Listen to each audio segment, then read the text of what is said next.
কিছু ঘটনা শব্দ করে আসে না, তারা আসে নীরবে, আর চলে যাওয়ার সময় রেখে যায় এমন কিছু প্রশ্ন, যেগুলো আর কখনো পুরোপুরি মুছে যায় না। এটা কোনো কল্পকাহিনী নয়, এটা একটি বাস্তব ঘটনা। একটি নাম, কুশাগ্রা, যে বাড়িতে প্রতিদিন আলো জ্বলে। সেই বাড়ির ভেতরেই যদি অন্ধকার লুকিয়ে থাকে, তাহলে সত্যটা কোথায় লুকোয়? এই কেসে সবচেয়ে ভয়ঙ্কর বিষয় ছিল অপরাধ নয়, ভয়ঙ্কর ছিল সেই নীরবতা। কুশাগ্রা ছিল একটি সাধারণ পরিবারের সন্তান। সাধারণ দিন, সাধারণ জীবন, আর ভবিষ্যৎ নিয়ে সাধারণ কিছু স্বপ্ন। কিন্তু কিছু জীবন এমন হয়, যাদের গল্প হঠাৎ করেই থেমে যায়। একটি রাত, যেখানে বাইরে সবকিছু স্বাভাবিক ছিল, কিন্তু ভেতরে কিছু একটা বদলে যাচ্ছিল। পরদিন সকালে যা সামনে আসে, তা শুধু একটি পরিবার নয়, একটি শহরকেও নাড়িয়ে দেয়। পুলিশ আসে, প্রশ্ন শুরু হয়, ঘরের ভেতরের প্রতিটি কোণ, প্রতিটি নীরব জায়গা খতিয়ে দেখা হয়। কিন্তু যত প্রমাণ সামনে আসে, রহস্য তত ঘন হয়। এই মামলায় সবচেয়ে বড় প্রশ্নটা ছিল, কুশাগ্রার শেষ কয়েক ঘন্টা কার সঙ্গে কেটেছিল। মোবাইল কল লগে ধরা পড়ে কয়েকটি নাম, যেগুলো আগে কেউ গুরুত্ব দেয়নি, কিন্তু একটি কল সব কিছু বদলে দেয়। এই কলের পর থেকেই তদন্তের দিক ঘুরে যায়। পরিবার বলেছিল, এই নামটা তারা আগে কখনো শোনেনি। তদন্তকারীরা তখন বুঝে যান, সত্যটা লুকিয়ে আছে খুব কাছেই। কিন্তু প্রশ্ন একটাই, এই নামটা সাক্ষী না সন্দেহভাজন? এই প্রশ্নের উত্তরই খুলে দেবে কুশাগ্রা খুনের আসল রহস্য। এই পর্যায়ে তদন্তকারীরা নজর ফেরান কুশাগ্রার ব্যক্তিগত জীবনের দিকে। বন্ধুদের সঙ্গে সম্পর্ক, কথোপকথন, আর কিছু না বলা কথা। একজন বন্ধুর বক্তব্য তদন্তে নতুন মোড় আনে। সে বলে, ঘটনার আগের রাতে কুশাগ্রা ছিল অস্বাভাবিকভাবে চুপচাপ। কিছু একটা তাকে ভেতরে ভেতরে ভেঙে দিচ্ছিল, কিন্তু সেই কারণটা সে কাউকেই বলেনি। তদন্তকারীরা তখন খুঁজতে থাকেন সেই অদেখা চাপের উৎস।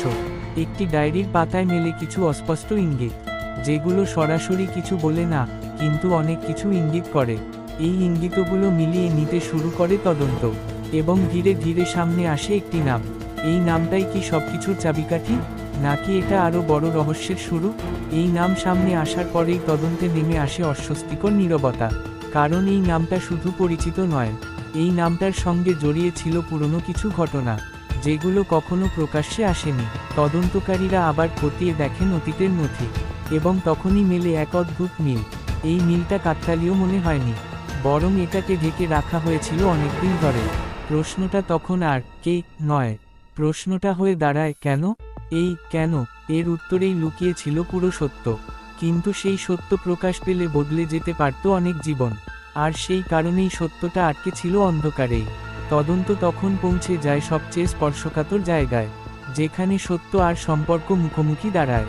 কুশাগ্রার আশেপাশের মানুষদের আবার জেরা শুরু হয়। একই প্রশ্ন বারবার, কিন্তু উত্তরগুলো এক নয়। কিছু কথায় ছিল দ্বিধা, কিছু কথায় ছিল স্পষ্ট ভয়, আর কিছু নীরবতা ছিল খুব বেশি জোরালো। এই নীরবতাই তদন্তকারীদের সবচেয়ে বেশি ভাবিয়ে তোলে, কারণ নীরবতাও অনেক সময় কথা বলে। ধীরে ধীরে একটি ঘটনার রেখা স্পষ্ট হতে থাকে, যেটা কেউ আগে জোড়া লাগায়নি। এবং ঠিক এখানেই তদন্ত পৌঁছে যায় চূড়ান্ত মোড়ে। এই মোড়ে এসে তদন্ত আর পিছিয়ে যাওয়ার জায়গা খুঁজে পায়নি। একটির পর একটি তথ্য একে অপরের সঙ্গে মিলে যেতে থাকে, যেগুলো আলাদা আলাদা থাকলে কখনো সন্দেহ তৈরি করত না, কিন্তু একসঙ্গে এসে তারা অন্য গল্প বলে।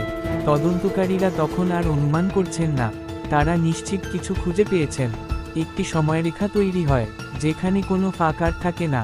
এই সময়রেখাই সব প্রশ্নের উত্তর দিতে শুরু করে। কিন্তু একটি প্রশ্ন তখনও বেঁচে ছিল, এই সত্য কি সবাই মেনে নিতে পারবে, নাকি সত্যটাই হয়ে উঠবে সবচেয়ে বড় আঘাত? এই প্রশ্নের উত্তর লুকিয়ে আছে শেষ অংশে। এখন আর কিছু লুকোনোর জায়গা ছিল না, সব সূত্র এসে দাঁড়ায় এক জায়গায়, যেটা এতদিন এড়িয়ে যাওয়া হয়েছিল। কারণ এই সত্যটা ছিল অস্বস্তিকর। এই সত্য মানে অনেক প্রশ্নের নতুন উত্তর, আর কিছু সম্পর্কের শেষ। তদন্তকারীরা তখন আর আবেগে নয়, তথ্যের উপরেই ভরসা রাখেন। কারণ আবেগ বদলাতে পারে, কিন্তু তথ্য বদলায় না।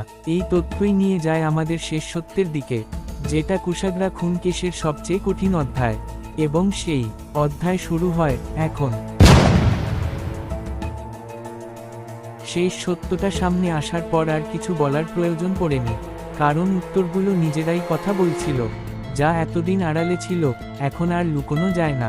কুশাগ্রার মৃত্যু আর শুধু একটি ঘটনা নয়, এটা ছিল অনেক ভুল সিদ্ধান্তের শেষ ফল, কিছু নীরবতা, কিছু ভয়, আর কিছু অস্বীকার। এই কেস আমাদের মনে করিয়ে দেয়, সত্য দেরিতে আসে, কিন্তু এড়িয়ে যায় না, আর ন্যায় কখনো শব্দ করে না, সে শুধু অপেক্ষা করে। এই ছিল কুশাগ্রা খুন কেস, একটি মৃত্যু, অনেক প্রশ্ন, আর একটি সত্য যা আর নীরব নয়।